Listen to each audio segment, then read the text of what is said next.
அவங்களுடைய கஷ்டத்துக்கு மதிப்பு கொடுத்து அவங்க பாராட்டுறதுக்காக ஒரு சின்ன கிஃப்டும் அவங்களை வந்து மரியாதை செய்யறதுக்கு ஒரு சால்வையும் போடுவோம். நீங்க எல்லாம் பேசுறீங்களா?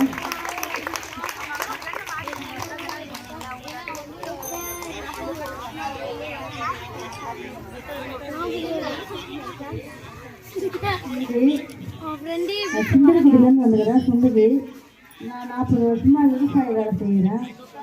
எல்லா வேலையும் எல்லாமே நான் செஞ்சுக்கிறேன். அதில் தான் நான் என் குடும்பத்தை காப்பாற்றினேன். நன்றிங்க.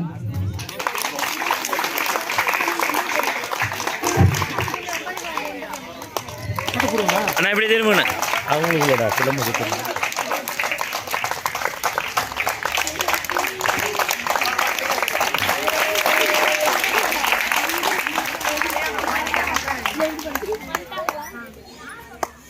உங்களுக்கு ரெயின்போ